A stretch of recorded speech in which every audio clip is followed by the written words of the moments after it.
Thank you so much for joining us today. And I think we've got people from all over the world. A really, really, really exciting opportunity. So my name is Erica de Groeff, and today I'd like to extend a very warm welcome to What's in a Name. Let's korero Korowai. Welcome to the Conversations on Decoloniality and Fashion. A very warm welcome to Doris de Pont, designer, curator and founder of the New Zealand Fashion Museum, who will be convening today's conversation. Whilst this is an experimental platform that's open-ended, where we're allowed to meet in difference and our unlearning can happen, we're also very reminded to be respectful and be mindful of each other's positionalities and life experiences. And we'd also really like to acknowledge at this particular time the many individuals whose lives have been impacted by migration, by forced removals, by ongoing wars, by so-called progress, and by political, environmental, and social upheavals around the world, contributing to what Sandra Neeson and others have also termed the sacrifice zones. We acknowledge our privileged positions in these dialogues and hope that these opportunities to come together creates inclusive spaces and a range of thoughts and voices to be heard. So with that, thank you so much, Doris. Thank you so much. I'd like to welcome you, Doris, to introduce the people that have joined us this evening and this morning. Thank you, Erica. Thanks. Great. So, tēnā koutou, tēnā koutou, tēnā koutou katoa. Greetings to you all, and thank you for joining the conversation, What's in a Name? Kupu and language are important. They have the power to communicate history, values, culture, and to create meaning. Shortly, Patricia Te Arapo Wallace, Aotahi Kanawa, and Hinekura Smith will korero Korowai, talk about Korowai. First, though, I'll provide a frame for the next hour or so. We'll open the session with a karakia and introductions. Then each of the three presenters will share individually and together. Following this, we'll open the floor to reflections and questions. To clarify the tenor of this conversation, I'd like to share an email that Hinekura sent to me this morning, some thoughts that occurred to her on her morning hikoi. She wrote, "We need to be clear that this is a 1-hour panel and is not attempting to solve the problem of misnaming different types of kākahu. Instead, we are opening a conversation about how Korowai, whatu kākahu, and its language use and the problematic commercialisation of quick-sewn kākahu have become acceptable even amongst our own Māori businesses. This is an opportunity to discuss why this is a problem and what we can individually and collectively do to address it." I would like now to hand over to Aotahi Kanawa, who will whakaritia the space for this gathering with a karakia. Nui tātou, manawa mai te Mãori nuku, manawa mai te Mãori rangi. Ko te Mãori kai au, he mana tupua, ka pakaru mai te pō, tau mai te Mãori, haumi e, hui e, taiki e. Ngā raurangatira tēnā koutou katoa, me mihi ki te kaihanga nāna I homai nāna anō I tango atu. E ngā pare raukura o te mate, haere, haere, haere hoki atu rā. Hoki rawa mai ki a tātou, tēnā anō tātou katoa. Ko mōtaki ora te maunga, ko manga ōkewa te awa, ko Ngāti Maniapoto te iwi, te waka o Tainui. Ko Ngāti Kinohaku, Ngāti Kuue kaha Ngāti Rora, me Ngāti Apakura o Kuhapu. No te kuiti ahau, te whanganui ātara e noho ana, ko Aotahi Kanawa tōku ingoa. I'd like to now pass to Hinekura. Koe ata nai whakatūwhari I tēnei o ngā korero I tēnei pō ata ahi ki tahi whenua o te ao.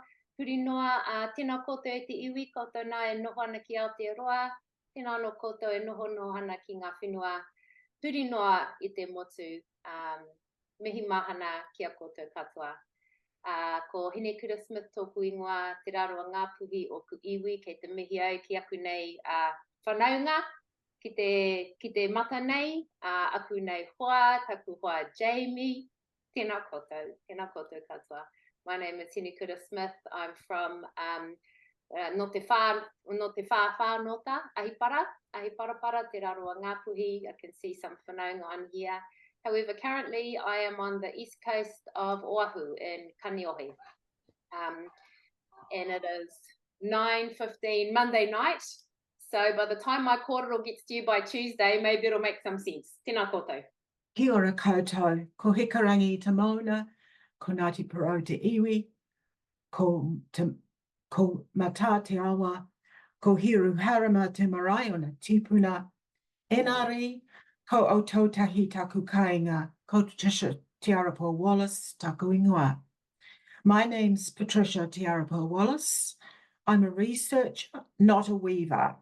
There was no marae in my young life. No experience of te reo. I came to this field when I was nearly 50 and I'm still learning. Nō reira, tēnā koutou, tēnā koutou, tēnā koutou katoa.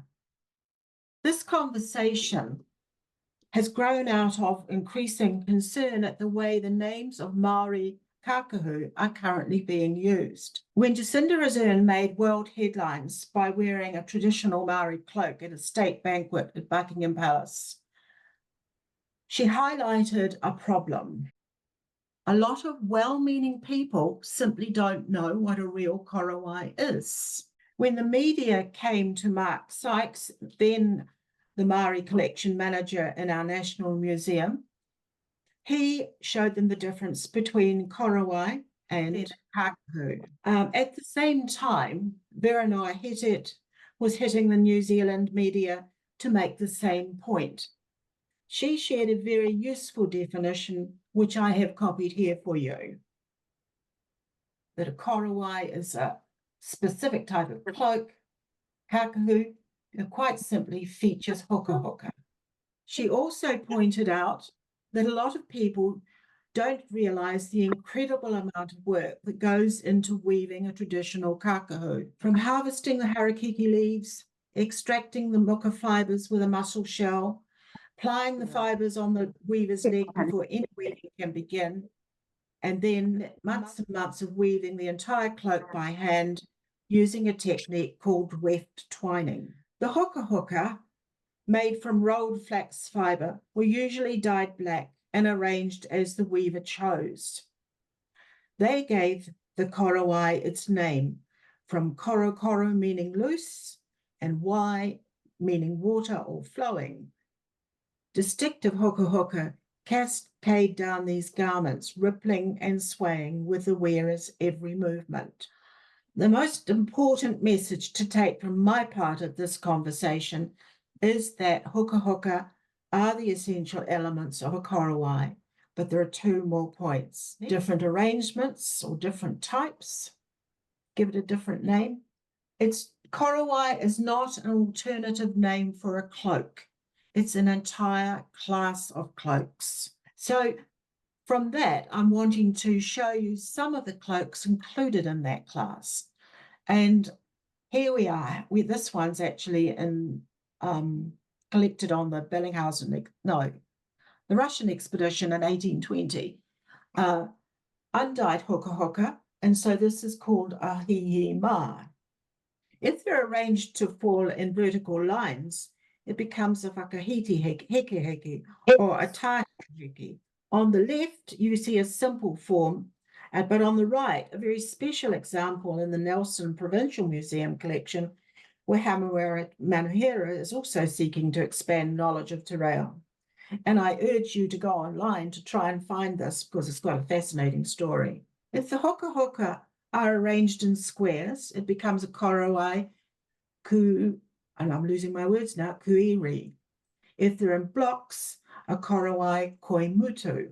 These might signify regional names. If the hoka hoka are scraped and dyed cylindrical strips of the harakeke leaf, they're pōkini, and it becomes a korowai korirangi that will rattle as the wearer moves. If the hoka hoka look as though they're unraveling, this will be a korowai kariri. This is my favorite korowai. It's in the Field Museum, and it might have been called a korowai nore. But the nore is so well hidden that people will only have seen flashes of red as the wearer moved. The korowai wahino had black tassels on a black ground, so this might have been an example. But given the problems with traditional black dye, I'm unsure whether any have actually survived. Korowai momutu had looped tassels, and there are bound to be many other names that have been lost. I don't have a problem when introduced materials are used with traditional techniques. One of the major changes that colonialism brought with it was the introduction of a cash economy, so weavers didn't have the same time to prepare fibres. Plus, they were also interested in exploring the potential of new materials. But I do have a problem with New Zealand universities promoting the wearing of fake cloaks and using the wrong terminologies. You can see here, they're talking about korowai and showing something else. So my last slide, I leave you with these images from Trade Me for a korowai for a few minutes before I hand over to Ata Te Kanawa.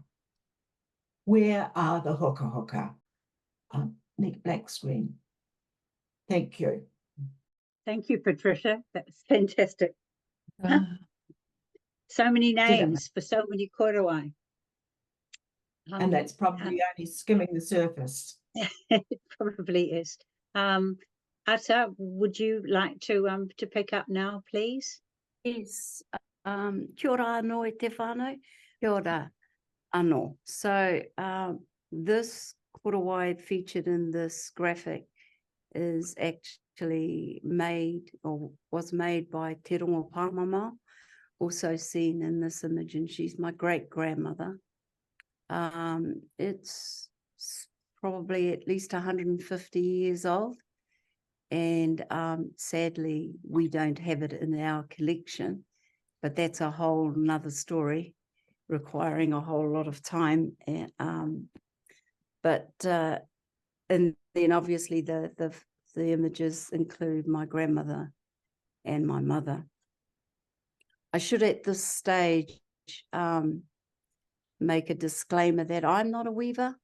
I was surrounded by weaving, obviously, but I did not pick up weaving, the art form of weaving. I have tried to weave words in my past. I've been a publisher, and my involvement with supporting the legacy, Mum, Nana and Te Rongo's legacy has been in republishing her Weaving a Kākahu book.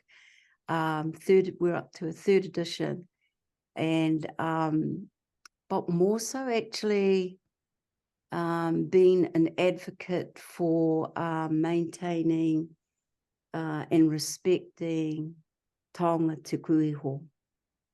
And so that's really passionate for me. So I see that, and you know, like if anyone comes away from tonight not knowing the difference between kākahu and korowai, then we should be concerned. But kākahu is the overarching name for the different types of Māori cloaks and the generic kupu for clothes in general. Korowai is, as you've heard Patricia say, a specific cloak, and it's technically different from others, and it's fallen victim to misuse, the kupu, and a gross misunderstanding of taonga. So I'm an advocate. Anyone that knows me knows that I've been an advocate for this, and it really more strongly in the last 3 or 4 years when we've seen a proliferation of artificial squares, cloaks, posing as korowai, and this does nobody any favours, least of all our tupuna who worked so hard to create these majestic cloaks. So that's sort of my introduction. So I've just got some points here that I want to speak to. So we have a private collection in the Waikato Museum. It spans 5 generations of our one family, and thanks to Mum having the insight to establish a relationship with the Waikato Museum to be the kaitiaki, a lot of our, well, most of the collection is there, of course, for obvious reasons. People that have stayed at our house have been both amused and shocked to wake up and see a kākahu draped over a piece of furniture at the end of the bed. So Mum obviously realised they needed a safe place to be stored, and we are indebted to the Waikato Museum for our relationship. I have told a journalist or two that we have arguably the largest private collection of cloaks in the world. The first journalist I told that to resisted that claim, so I invited her to find somewhere in the middle of, let's say, South America, where you have a family, one family with 5 generations dedicated and committed to maintaining this art form. So it's in my blood, and I'm looking forward to Hinekura talking more specifically about DNA, and yeah, so that's so I'm looking forward to hearing that again. It's really cool. So with the urban shift from the rural areas to the city in the early 1950s, Mum and Nana became concerned about the art form being lost. So they were founding members of the Māori Women's Welfare League, and teamed up with them and said, look, we are concerned about this. We are willing to teach and to share our knowledge and our skills, and they maintained that. Actually, they maintained that throughout, and so that's thanks to that. I think we now have quite a comfortable number of weavers in Aotearoa, and certainly the fear that the art form, traditional Māori arts, traditional Māori weaving, the fear that it would be lost is no longer. In 1973, Ngāpuna Waihanga, the Māori Artists and Writers, was formed.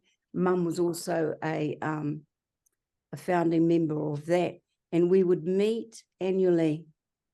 And it's only now that I realise, and I don't think we realised then at the time, the bigger picture of what it was. Like, I think we just thought it was a feel good to catch up with everyone, to check in with everyone. But now, since it's gone, I really lament the fact that we don't have these elite Māori artists meeting every year, bringing others through, like knowing the new ones that were coming up, that are coming through, nurturing them. And I want to say, keeping an eye on things, keeping an eye on what's authentic, what was being created with integrity, taonga te koeho, right through all the disciplines. So it was really sad to see Ngāpuna Waihanga become victim to another government system of funding, and anyway, that kind of spelled its demise. Some of the people in Ngāpuna Waihanga were also involved in Tui Iho, which was the Māori trademark of quality and authenticity. In fact, most of us were Ngāpuna Waihanga people under the guise of Paki Harrison and Jacob Scott, all those sorts of people got together, managed to get some funding from Creative New Zealand, who were keen in 2007, but it was only 2 years later that they decided to disinvest. That was the term. So they pulled the plug on that, and then some of us did a bit of a haka, and so we got some money from, I don't know, TPK, I think, and tried to get it going again. It was like world leading at the time, but then we had a bit of a haka between us, and so now it sits under Elizabeth Ellis, who does still use it, but it's nowhere near at the stage we intended it to be. And I wonder too, had it survived and been what we intended it to be, would we have this proliferation of product that is not great quality and definitely not authentic? And then following on from that, in Maniapoto, I was a co-founder of Maniapoto, the Indigenous Māori Fashion Apparel Board, and that came about because New Zealand Fashion Week, where the founder, Dame Peter Stewart, was looking to have a point of difference at fashion weeks around the world. And the other founder, Rex Turnbull, and I, we were getting concerned about the Māori fashion shows that were there were kind of treated as if they were novelty status. And we were concerned that we didn't want to be in that space. We actually wanted to be in the high fashion space like everyone else, called the hui just to express our concerns and to make ourselves available. Should they consider, the organisers consider going down that track, they should just like let us know, and somehow we would find the Māori fashion designers. Anyway, Pierre attended the meeting and just told us in a very matter-of-fact way, this is what I've been looking for, this is what I know to give us the point of difference around the world, so this is what you're going to do. You're going to have a competition and I'll give you a spot at New Zealand Fashion Week. And that was, so we showed first there in 2009 and have shown consecutively since then, apart from the COVID years. But we set out to create a platform for Māori fashion designers, and it was a given that a lot of them would reference their culture for design, inspiration, and execution was really great. A lot of them are coming through the Māori through the design schools, which we had built a really good relationship with and maintain actually. And we do encourage Māori fashion designers to do that disciplinary stuff, to learn about structure, to not just depend on knit fabric and draping and that sort of thing. And we're seeing this starting to emerge. I've got to say, signs of cannibalism where they are copying each other. There's a lot of stamping of culture going on. I'm not saying this is bad, but I'm saying that this is what we're seeing a lot of. So this has had highlights. I have to say, a really good example of where cultural inspiration was a designer from Tūwhare Toa presented a collection of, so it was all white, so it was white organza on white knit and white cotton, and it had pin tucking. And so the reference was the thermal stations. The pin tucking was all the piping. The organza was the steam. The drill was sort of the the industry representative of it. So it was beautiful stories told, well executed garments, and we were in our happy place. This has started to become less common now because, and in their defense, they had to become commercially viable. So a lot of our beautiful designers moved from that creative space because of commercial reasons. It was obviously more viable for them to churn out garments that was easier to produce. So yeah, and then we're seeing also under the term contemporary, almost like a free license to use Māori iconology as something they can then attach taonga status, and that's where we see the total disconnect. So yeah, I've been on a bit of a bandwagon and started off saying, identifying that what they were doing was just using the kupu incorrectly, but it's a lot more than that. And of course, you know, you get some resistance to that and get some what we call haters. But you know, that's just, you'd be naive to be able to speak out and call people out without expecting to shoulder some of that.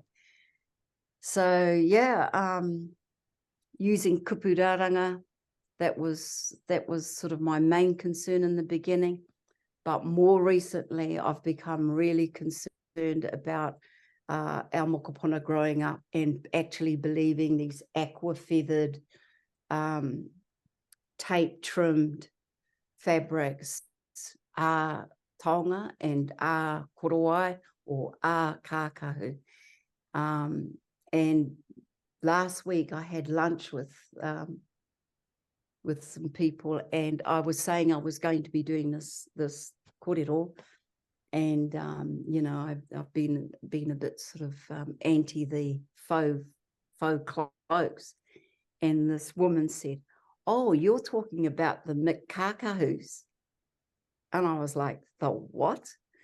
She said, "kākahus, you know, like McDonald's. It's accessible. It's not fine dining, but it's a disposable, it's affordable, and all that sort of thing." So that was the first time I've heard that, but I sort of think it's probably bang on in this social environment and in our society in 2023.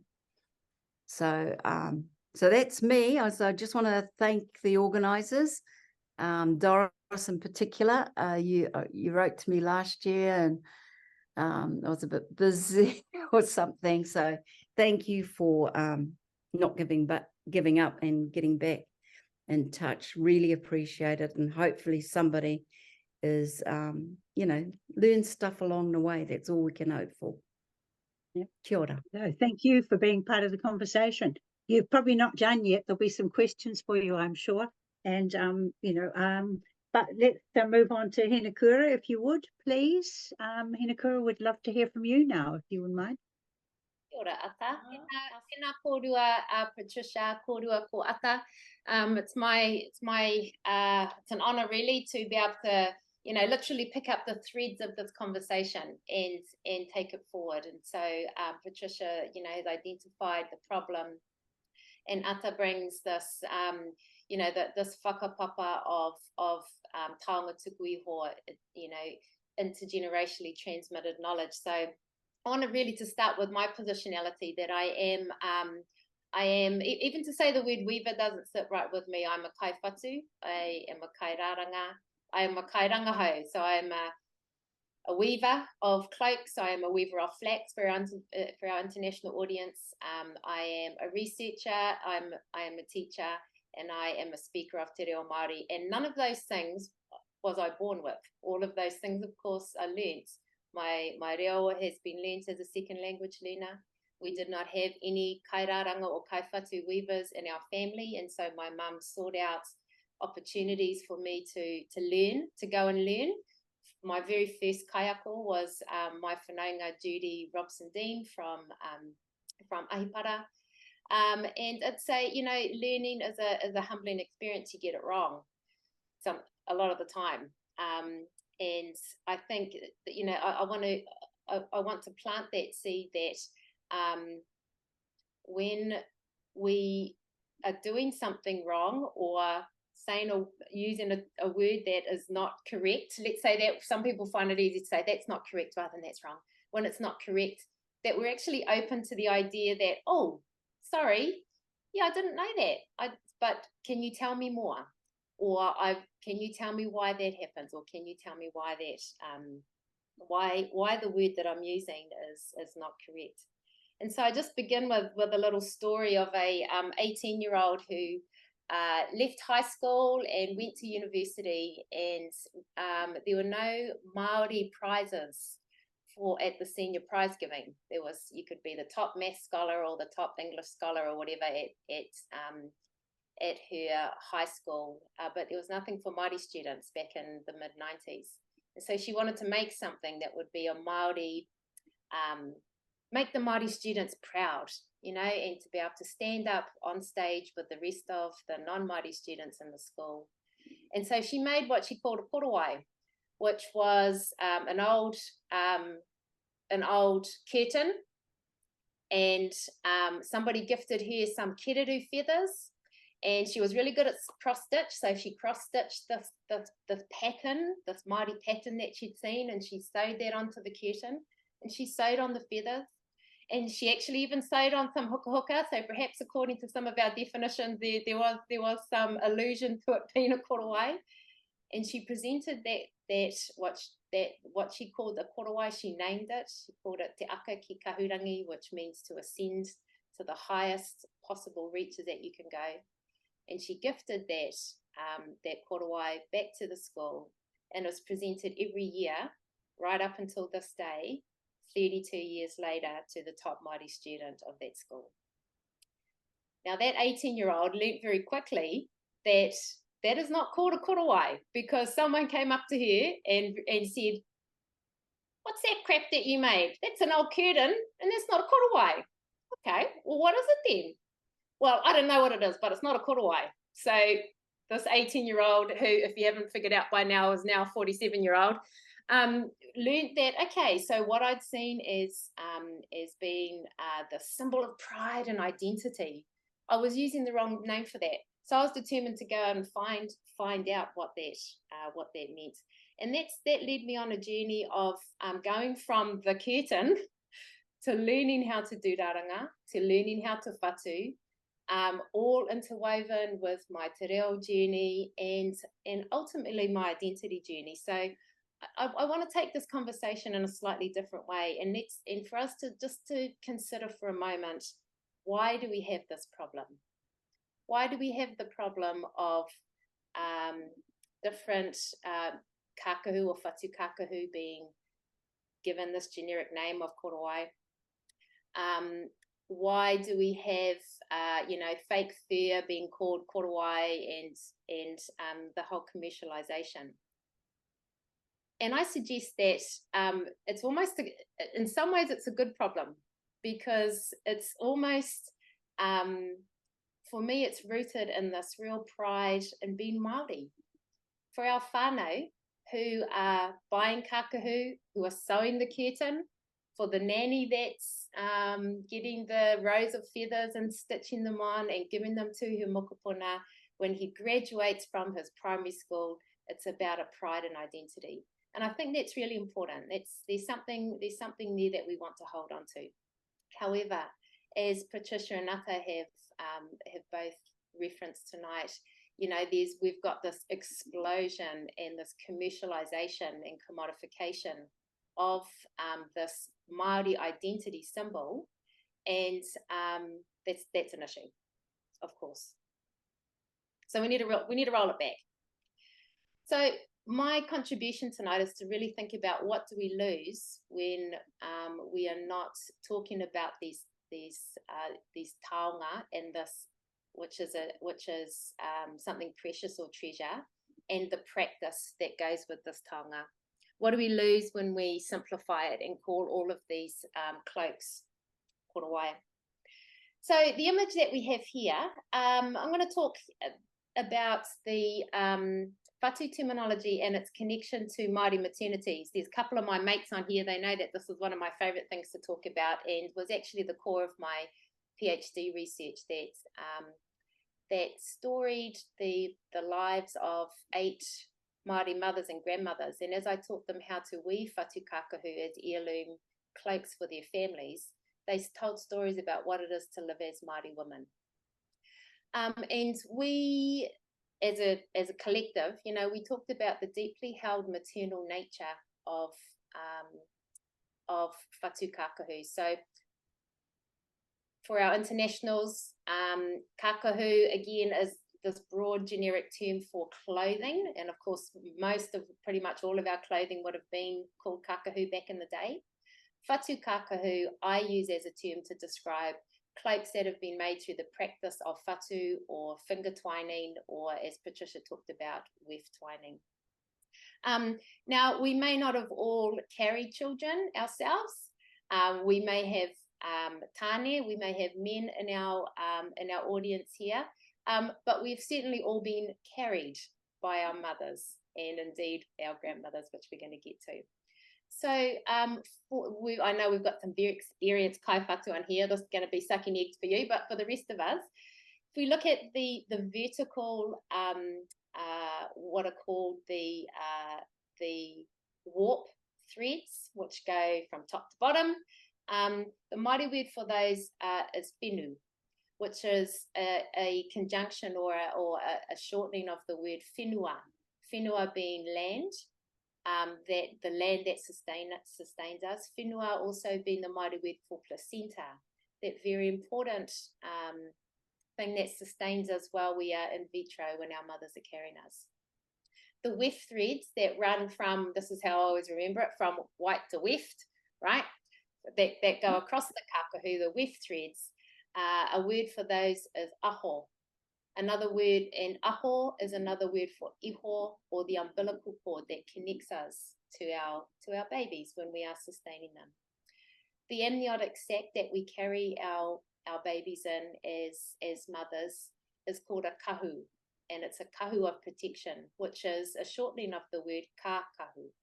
So I take up this idea that when we are hapu or when we are pregnant with our babies, we are already cloaking them in a kahu, in a kākahu, before they enter the world. Left-hand photo, the whitest baby with the reddest hair in the world to the Māori mother, right? And then the next one, my mum wearing the very first kākahu that I made, going back probably nearly 15 or 20 years ago. And then on the right-hand side there, my youngest daughter, who's now nearly 15, engaging with the kākahu that I'm weaving at that time, playing with that whenua. And I wanted to talk about this with this idea that the deeply embedded maternal nature of whatu kākahu with the whenua, the warp threads, the aho, the weft threads, the idea that the kākahu is also connected to our maternities. The fact that the whatu and weaving sits within te wharepora, and the ancestress of that, or the goddess, I guess, is Hinekura Iwa, who is also the goddess of birth. The poles that traditionally would have held up a kākahu when a woman was weaving it are called ngā turuturu a Hinekura Iwa, the poles of Hinekura Iwa, which in some places also doubled as the birthing poles. So back in those days, none of the silly lie down on a bed when in the most ridiculous position to give birth to a baby. You know, you would squat and you would hold onto this pole, and that would help with the birthing. So this is really just a very quick way of highlighting that when we start to talk about threads and strands and cloaks and everything's a korowai, we begin to, well, we don't begin to lose it, we completely dismiss the very deeply held embedded knowledge that sits within the reo and the language. Now, if I could see the whole screen, which I can't, I would ask those of you who are weavers to put your hand up if you wish you could have learnt your rāranga or whatu practice in a te reo Māori space, in te reo Māori. And whether your camera's on or not, just have a think about that. In my more than 25 years of experience, I've never come across a kaiwhatu or a weaver who has said, no, I'm much happier having learnt all of this deeply held Māori knowledge and practice in English. Because we know that as kaina pohatu Māori academic, these are two of some of my favourite quotes, that an unwillingness to properly value the potential held within Māori bodies of knowledge, such as whatu and rāranga, deposited by generations past into the library of te reo, will have the effect of limiting our visions, horizons, and so expectations. And so I suggest here that when we say that all cloaks are korowai, that we have drastically and detrimentally reduced the ways that we understand and engage and think about these, as Ata has talked about, these taonga tuku, or these heirlooms that have been passed down to us. Kaina Pohatu also talks about that reflecting on possibilities within Māori thinking and the energies expended by earlier generations, taking us back to our tupuna times, then locating courage to adjust these options for use in each new time. So I think as whether we are interested in fashion, museum collections, arts practice, teaching, hauora, well-being, all of these elements that are deeply entwined and woven together, we constantly tussle with this idea of what do we bring through that is traditional, what values and beliefs and aspirations, or that aho matua, that main thread that brings us through, and how do we locate those in our contemporary times. So here's just an idea. Here's some suggestions. Actually, I'll just pause for a moment just to talk about a beautiful piece of rangahau that we have running at the moment, which is working with 40 Māori medium whānau who have their children in Māori medium education. And for a year, we worked with this whānau, some of them are on screen, kia ora, my friend Jamie, and with their children as well. And when we were in class working with these young people who are all Māori language speakers, they were, and most of them te reo Māori is their first language, they were creating instructions and language in te reo Māori that we hadn't heard before. I was like, so kei taha, what am I doing at the moment? And I was doing the practice, and they were saying, oh, you're fine, you're doing nothing, oh, kei te tākaina koe i te whenu mai te aho, kei te piri mai. Well, they were saying that they were coming up with language and descriptions in te reo Māori. So, while we bring this tupuna knowledge through, I think there's an important part of how our young people and our next generation are going to pick up that knowledge and bring their language through with that. So just a couple of, sorry, they haven't formatted that well, but here we go. So we've got some brief definitions here. We've got a kākahu, which is clothing or cloak. I don't know about you, but when I think of cloak, I think of that hooded thing sort of, I don't know, going through a dark forest. But anyway, sometimes you have to be able to translate these things, for an English-speaking audience. And then we've got in Patricia's presentation was beautiful because we had lots of different images here, but we have a kahuhuruhuru, which is a feathered cloak. And I don't want any hard case fellas that's not from the north telling me huruhuru is a different kind of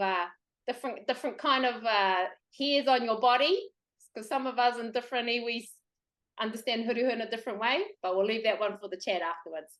And then you've got the other descriptions like a kahukiwi, makes sense. A kahukuri, it's telling us what that is. The way that I use some of these descriptions, as I said before, whatu kākahu, kākahu should be, is a cloak made using the practice of whatu. A kākahu auaha is auaha, it's a strange word, but it's been taken up to talk about being creative or a contemporary cloak. So I'm suggesting that a sewn cloak is called a sewn cloak. And that's where we leave it. A sewn cloak is a sewn cloak. So we can talk about this idea of it being Māori inspired, of it being, referencing Māori patterns or whatever else. But really, at its very basis, it is Māori inspired. And I just want to finish on just the last 2 points. Is that in our practice, with the community that we work with, we start by teaching them how to make whatu kākahu auaha. So if you just have a look at our definitions, they are using the contemporary materials, but they are learning the practice of whatu. And always the aspiration is that they're going on to use muka, and we get there with our community. And many of them have gone on to make their first whatu kākahu muka. Because muka as a natural fibre is capable of taking up the DNA of the weaver. So as Patricia described and Ata, every single one of those strands is rolled down the weaver's leg. Their DNA is literally bound into all of those 2,000 strands. And just think for a moment that the idea that my great-grandchild will put on a muka kākahu that has my DNA rolled into it and that will lay against their skin is just the most beautiful thought. Now, a sewn cloak, even the old curtain, is not capable of taking up that DNA. And the last point that I want to leave with is that whatu kākahu take time, and it is the aroha and the love that is given in that time, in that creation, that is the most important thing. Our stunning Toi Māori scholar, Donna Campbell, and one of my dear friends will talk about whatu kākahu as bringing you closer to our tupuna, to be able to sit and practice and to practice whatu the way that our tupuna did for hundreds and hundreds of years, brings us closer to our tupuna. Nā reira, koto katoa, our community of practice that we've had for many years is called whatu ora, and it's been taken up as a greeting and a farewell. So when we want to say hello or goodbye to some of our mates, we say whatu ora kia tātou. Nā reira, koto te iwi, tēnā koto katoa, whatu ora kia tātou. Thank you, Hinekura. Now, I'd like perhaps before we go to a general sort of question session, I don't know if Ata, Patricia, and Hinekura, whether you would like to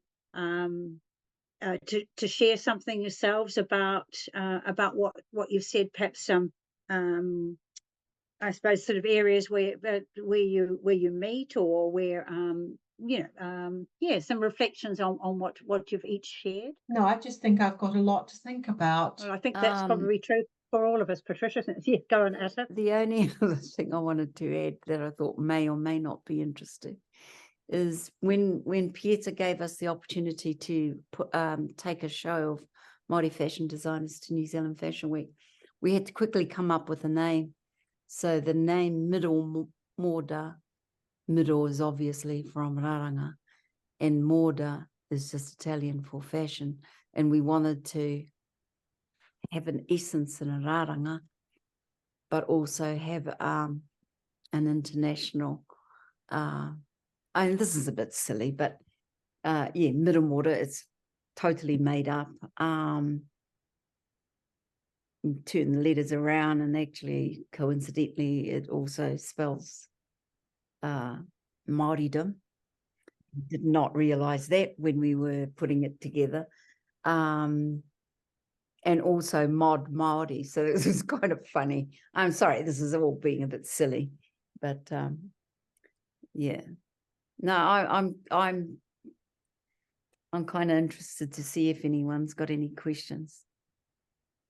I think my only sort of reminder again, you know, Doris, is as you said at the beginning, that this is just a very thin, you know, slice into the thinking. So, you know, I think it's for all of us, it's about so what do we do? So what do we do now? You know, we've got this, we've got this hint of knowledge, we've got this idea. What do we do? And I actually, I was going to say, when I had those, I almost feel like, you know, we need to have a little kete of responses to people, and to be able to say, you know, someone says, oh, look at my lovely korowai, you know, rather than me go, oh, rolling my eyes, and that's not a korowai. You know, how is it that we can sort of collectively come up with responses, that we have a little practice and say, well, actually. So and I don't have the answers to that, because I'm a bit of an eye roller or a scroll past, because as Ata said, and I think I saw my friend Paula Rigby on here as well, we've been pushing back on this for years, and you get some very some very sensitive, you know, fragilities come through, and understand that, you know, for example, there's you know, someone, I won't name it. There's a business that sells sewn, what she calls sewn korowai, and the response was, well, if I don't call them korowai, people won't know what they are, and my business will fold. That's one response, you know. Or another response being, you know, don't tell me what it is, or what it might. Well, my nanny always called it a korowai. Well, I'm sorry, but that's wrong, you know. So there's different ways that we can respond, but we all need to do it together, and we need to be conscious consumers in a very capitalist, commercialized world. I'm interested to hear some questions. I think that's indeed a very interesting question in the first place. I've been thinking about this in this, you know, in the period of thinking about this conversation, and you know, how I suppose you can offer people a way to talk about them that gives them sort of honor, and makes them beautiful and desirable, but named in a way that that is more appropriate to what they are, and what they're, you know, so what their purpose is, how they're made, and yeah, so for their place, because I see them too as a symbol of pride, and people expressing their identity, a way that they want to do that, and it's a way that but let's give them a beautiful name. I think they certainly do need their own name, and I think that we have to get on with this, because it's not just going to be korowai. The things on Trade Me are now, another lot are now starting to be called kahu or manu huru, and they are stitched on cloth. So I think that the sooner some kind of way of acknowledging them for what they are is achieved, the better, because we have to be realistic and realize they aren't actually going to go away. So let's try and have a decent name. Can I just talk a little bit about the whakapapa of the Korowai? Go back to around the 1820s, and a certain number of cloaks came out of caves and things like that. What they looked like was that they had evolved from rain capes, and rain capes have a whole lot of different names just in the class of rain cape, just as the cloaks themselves, like kai taka pai pai roa, all of those names were existing as recently as Te Aho Tapu exhibition, which were quite well known at that time, and that's not that long ago.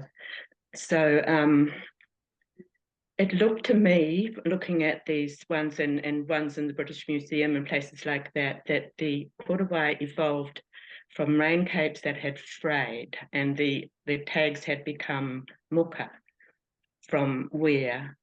And muka, when it does that, it rolls itself into a single S twist tag. And that would have been a more comfortable cloak to wear. So if you can picture hongi hika in a red cloak, and that cloak has 3 types of tags. It has single rolled tag,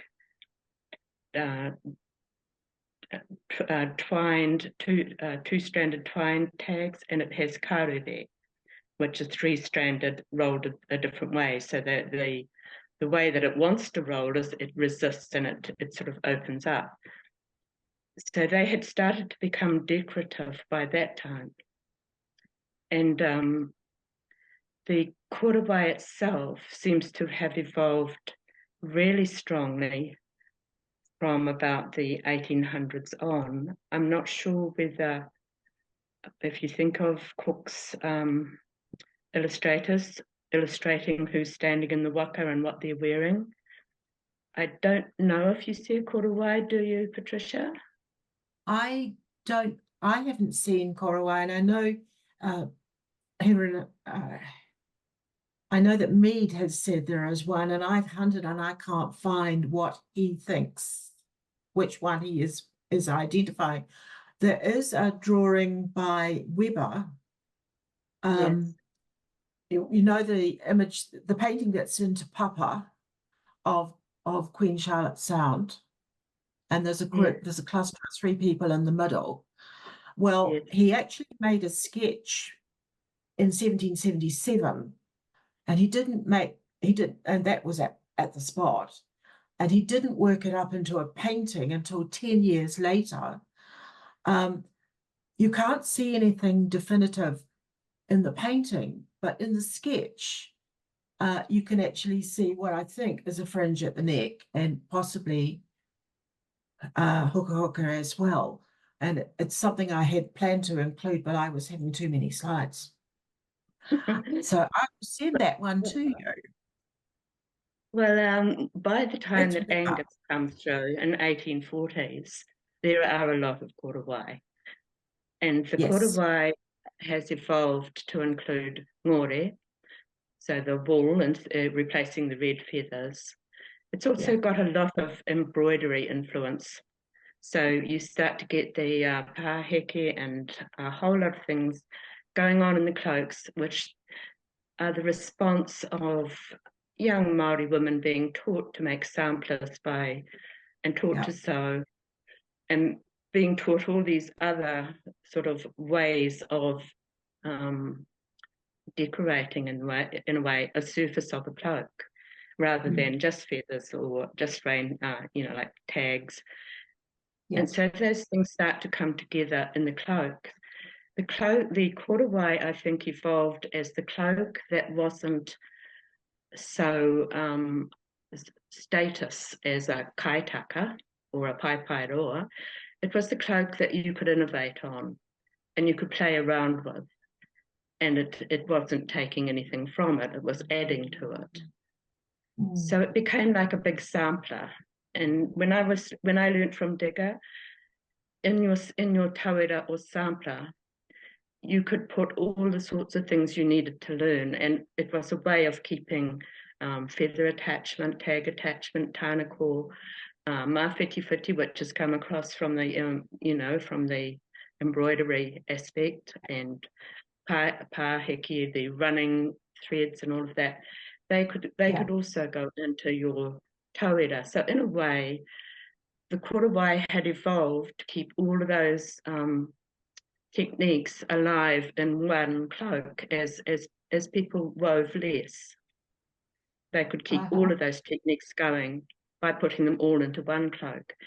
And the cloak that they put it into was the tagged cloak, and then it just kept the name korowai as it evolved, as it got feathers, as it got those beautiful little tānako things that Digger did. She still could refer to that as a korowai. It's got hoka. Even if it didn't have hoka, as that one didn't. Oh, the And- one I've got in my mind's eye did, but that's okay. It's Oh, one with I green think I'm feathers, thinking think. of the one that has those diamond-shaped, All right. and it also has feathers. Started to bring some pictures. Yes. So to me, it's just that About you have to start inventing new words. So what do we call what people make now, the little short capes? What's the name for those? well, I Do we had have? Sorry. I know this is a question that you've been asking, Patricia, and I don't know Yes. the answer to it. Well, I've always thought that when, you know, I like the quote of Colenso about Maori having numerous garments and all with their own names, and I think I've got it here somewhere, but I can't bring it up. A kākahu, a garment, all garments of which they had a great and varied number, all bearing proper names. And it was important to them in those times. They're all in Williams if you want to look for them. There's I heaps of know. them. Yeah. That takes a long time to find. And we don't know exactly because there aren't any pictures. We don't exactly and know. sometimes there are cloaks that we've got names. Well, no, we've got names, but we don't know what it looked like. Yeah, exactly. Yes. But I think the newer cloak, the newer short cloaks, the traveling cloaks that people are wearing or making now, I think they deserve a new name. And when I started trying to learn te reo with Huarangi Waikere Puru, whose name I couldn't even say, I remember him saying, ask yourself what it does. And so if I was a linguist, I might be able to answer that question. And I think there must be people in Toi Māori or various other forum that have access to people with those language skills. I think we should be able to create new names. Sorry. There's people right here who can respond to that, you know. And I think it's So we're asking, can you respond and tell us what you call those? Oh yeah, no, and I think I can even see in the chat that some people have put some things up there. Kei te mihi atu ki a koe, whaia Maureen, from your experience, and I think I pick up on this idea that our tupuna were inventive and innovative and adaptive, and they were very fashionable. So when wool came along, of course, they were adding wool, and when tapestry came along, so I think me personally, I don't take the position of completely, disregarding anything that's not right or that's not right, but it all raises interesting conversations that we need to keep engaging with, and then I'm going to say it again, in this very capitalist commercialized space, because the idea that you can buy a kahu huruhuru, and I'm going to call it a kahu huruhuru, Patricia, because it's not a whatu kākahu huruhuru. It's not made by the practice of whatu. For $450, and it's taken half an hour or 40 or an hour, whatever, to sew. Is the commercialization of these inspired practices, right? And so it's cheaper and it's more accessible, and it has those elements to it. For whānau that may not have, they'll say, well, we don't have any of those traditions or that skill in our family.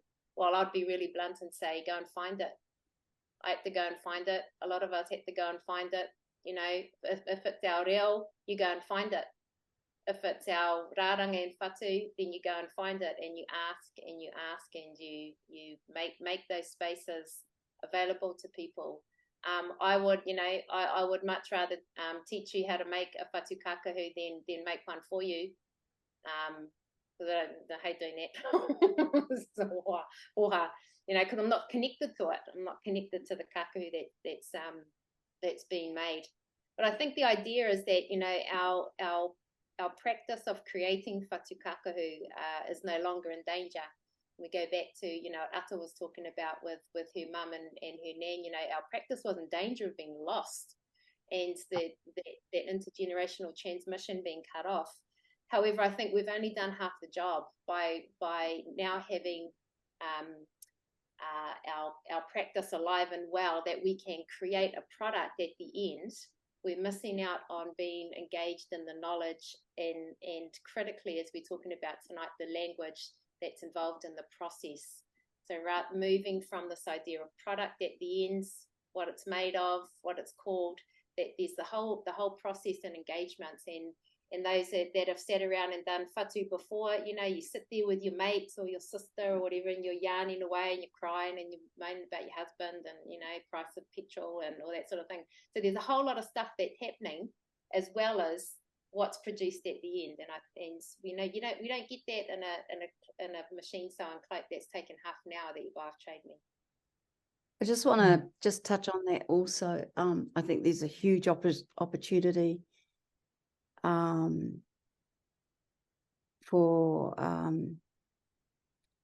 teaching and believing that a lot more people are becoming more discerning about what they're getting, you know, like for all of us learning today, or, you know, there's spin-off everywhere, and this is another area. Like if I was to look put my branding hat on, when we're looking at garment or product, and so we would be looking like the categories of machine made, hand woven, made with love, handmade. But one thing that I learned tonight was woven with DNA, and that is spectacular. Like it's right out there, and everything else is in the opposite direction. So I think there's a really good opportunity to turn people on to authenticity, and I really me ngā puna waihanga toi iho, not being around to keep an eye on us as a community, because that's what we used to. We didn't even realize what our purpose was then, and that's really sad. But I think there's lots of people, because the thing with these contemporary cloaks, they've actually become very, very common. Yes. And we go back to just girl language. No girl actually wants to go to a function where there's 3 or 4 replicas of what you're wearing. So there's risk with that from I'm just, you know, like commercially, there's risk with that from a fashion aspect, and it will gradually cheapen the product itself. So I think the opportunity to turn young people on to raranga and weaving their DNA through it for their mokopuna is quite attractive. I might Very be just special. There's a question here about, you know, how we can progress this conversation and different responses that we can have, and I'd like to suggest that there isn't one. You know, there's some of us who are writers, so we're writing about it and publishing. There are some of us who are teaching, and so we need to be, you know, continually upskilling ourselves and teaching these. There are some who are in you know, in all these other different intersecting spaces, and I think there isn't one answer, but we all, I think there is definitely an individual and a collective responsibility for us to be moving this on, because as the commercialization grows, and we're talking about global commercialization now, you know, you get images going all around the world, and people seeing something and go, oh, I like the look of that on Insta, Pickgram, whatever it's called, you know, I want to make something like that, and there's no connection to it. And so you can have people who even people who are learning whatu online can live on the other side of the world and never actually even have come to Aotearoa, but have knowledge of these practices. So genie's out of the bottle, e te whānau, you know, we're not putting that genie back in the bottle, but we do need to think about how we control the genie, I guess. I think you make a really interesting point, and one of the things I was thinking when I was looking for the right images to use in my presentation and looking at all these pictures of, quote, Korowai, and thinking in my head, how long will it be before we see them on that site called, I think it's Temu, made in China? You know what I'm saying? That what's to stop some international outfit copying that same practice of stitching them somewhere overseas? That's a worry. The whole commodification of the culture is a worry. That's a reality, and when they're easily replicated, that's the risk you take. Yes. So that definitely could happen. So we've got But I that's- have But for some those of of the us hand up. that are staunch to the real deal, that's not as much a threat to us. No. So I have some with their hand up. Are we happy to take a question? You can try. Good. Okay.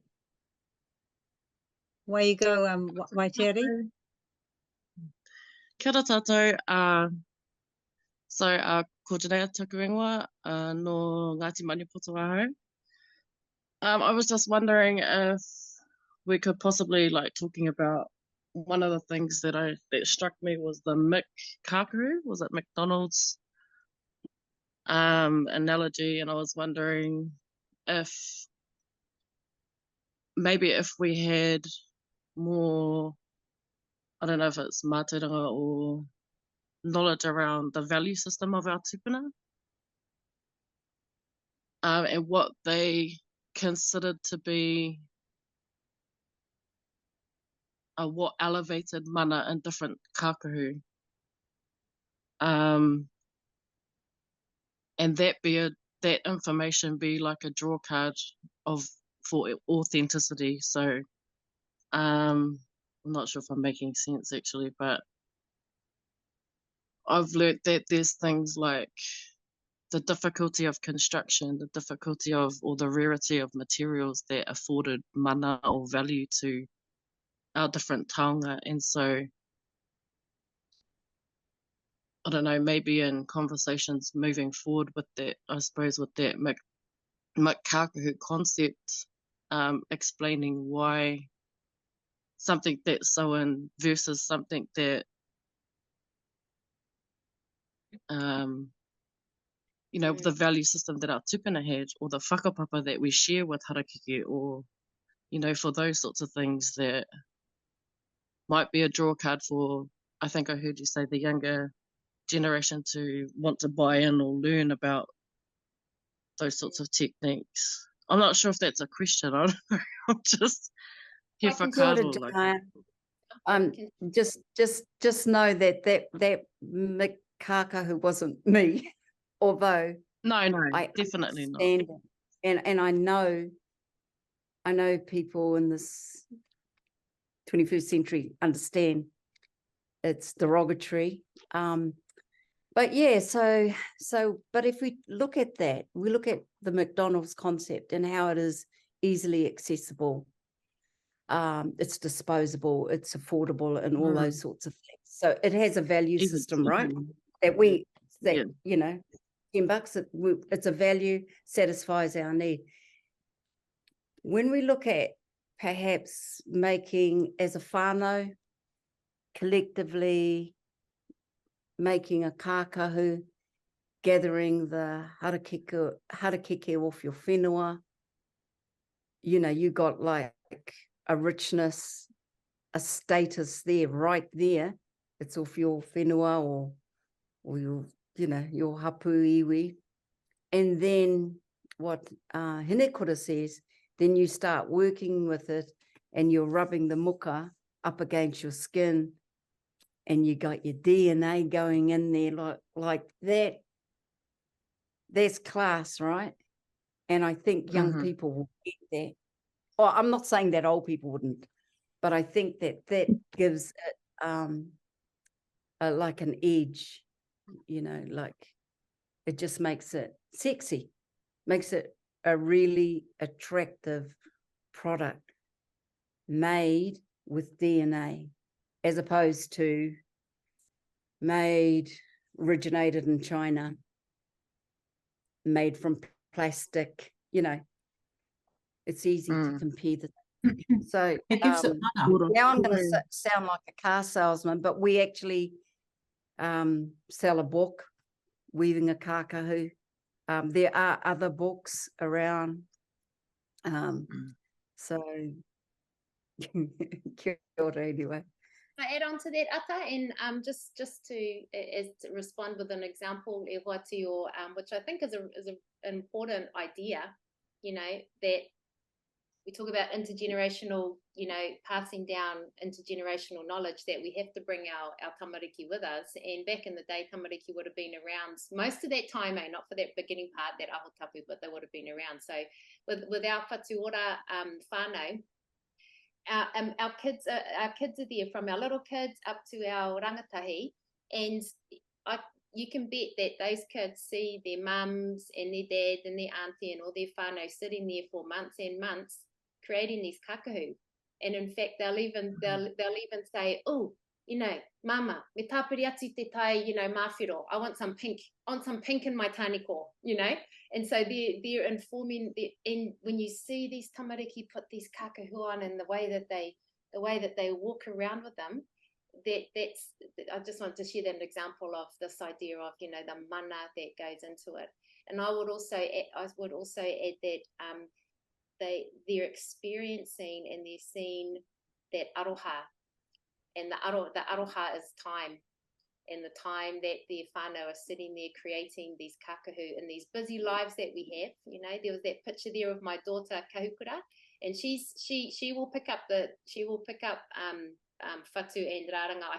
I think she will, because when she was young, I used to take her everywhere, and then she wanted to hang out with me. But I realized that it wasn't about her doing the harakeke and raranga with me. It was her spending time with me, because Mama's always busy. So I think it's this idea of aroha, and, you know, the mana and these whatu kākahu are the expression of aroha in the time that it takes to sit there and to, you know, to create whakarohia, the waihanga tēnei.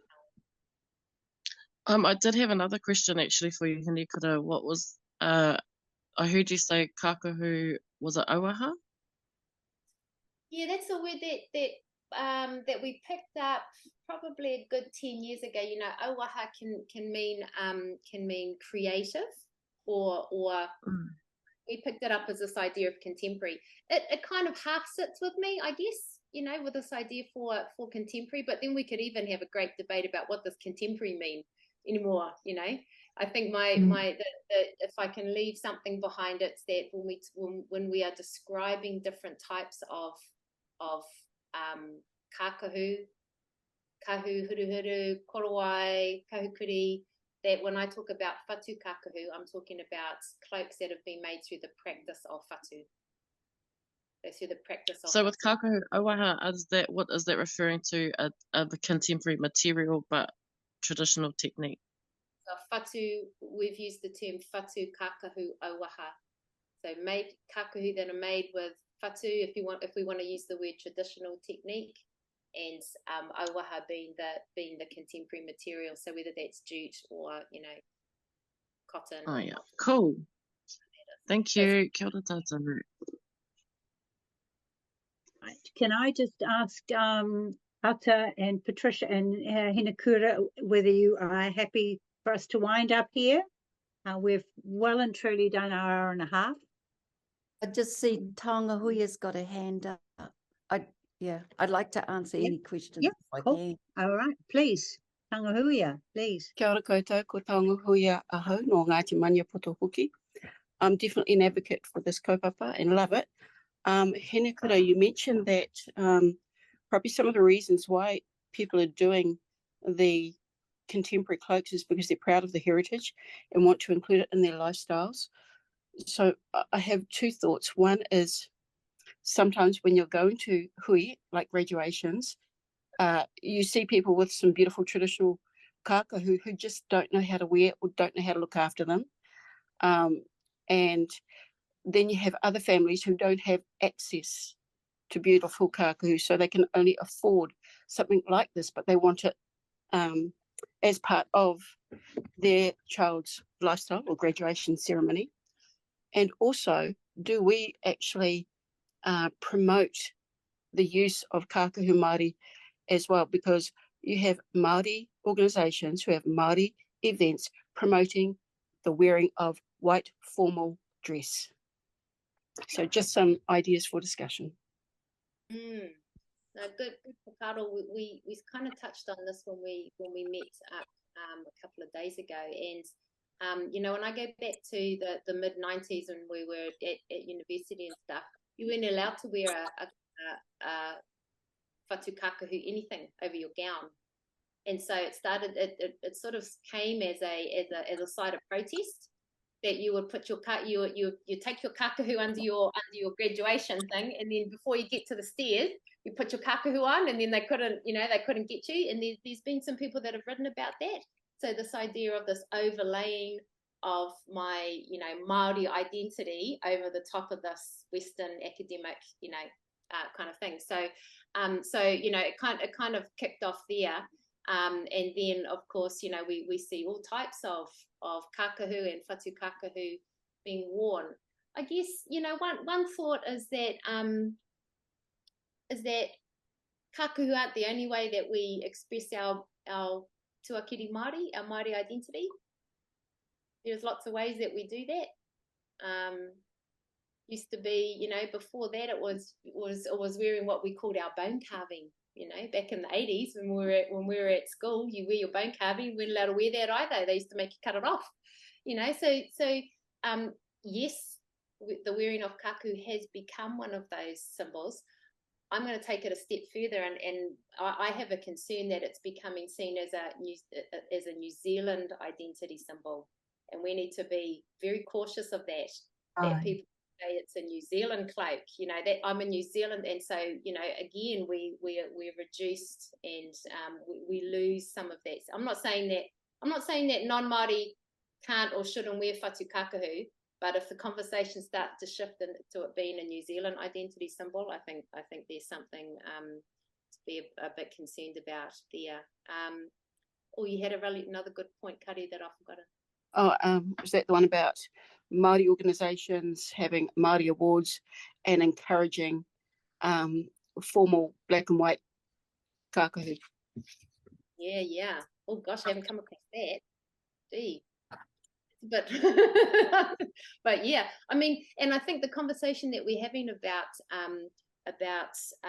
you know, feathered sewn feathered cloaks are mainly coming from Māori businesses. Now that's a hard thing for us to say, because we, you know, again, we're in this tussle between Māori entrepreneurship, Māori identity, the commercialization, the appropriate, you know, these are really complex things that there isn't really an answer to. So when it's our own, I think we have to be even more responsive to that. And, you know, at formal events, oh my God, black and white, that just seems funny. There was a good question in here about, you know, normalizing our whatu kākahu. So I get really hoha when I hear, you know, graduation cloak, or a wedding, or, you know, those are worn at graduations and weddings. We want our tamariki, and at one of our kura, we've made a couple of whatu kākahu, so that the kaikarakia each morning puts on the kākahu, and the child stands up in there, you know, ka tū mai me tana mana katoa, he's proud as, and they stand up and they do the karakia.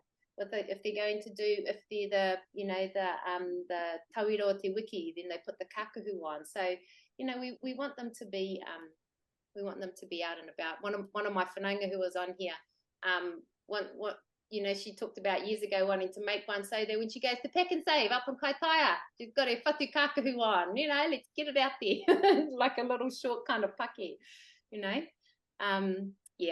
Yeah, sorry. I mean, I don't think any of these have answers, but they're really good for whakaaro to be having and thinking about how I think a simple measurement is it plastic? You know, It's a simple choice whether you want to wear plastic. That's a simple measurement that anyone can assert too. It's a bit harsh, but that's kind of the way of our world now. So that's another good reason for whānau to work together to make their own authentic with material, with natural materials, you know. There's been a couple of good comments that have come up about, you know, perhaps we need to come back to, you know, to our own whānau, to our hapu. My own whanaunga reminded me I've got to go home and get all, you know, get these kupu down, and away from the institutions. You know, that's a whole nother wānanga, I think, is how our knowledge has been taken up and, you know, in different institutions. There's a good one here that says, you know, that maybe we need to go back to a tribal way of teaching, and that should become our norm. And so, another good whakaaro. I think it's a beautiful way to end. I think there's plenty more to be said. I think we should perhaps do this again. I'm really delighted with how many people have turned out to join us in this conversation. Yeah, and so if it's all right with you guys, I'd love to just wind it up, close it, and perhaps you could close for us, Hinekura, with a karakia. Just responding to one question there, ka pai. Tēnā tātou. Mua mai I te karakia me mihi ka tika kia koutou, kua noho mai mo tēnei neke atu I te kotai haore me te hawhi. Ka rere atu ngā mihi mai I tēnei motu o Hawaii ki Aotearoa, kia korua tahi I ngā tuakana ata, korua ko Patricia. Ara koutou ko Mãori, tēnā koe whai Mãori, kua roa te wā I a koe e mahi ana I tēnei kaupapa, tēnei au ka mihi atu ki a koe hoki Doris, nāui whakahaere I tēnei o ngā koro I tēnei pō. Nā reira, kia koutou katoa, me karakia ki te whakakapi I tēnei wāhanga, whakataka te hau ki te uru, whakataka te hau ki te tonga, kia mākina kina kiwita, kia mātaratara ki tai, e hiaki ana te atapura, he tio, he huka, he hauhu, ti hei whatu ora.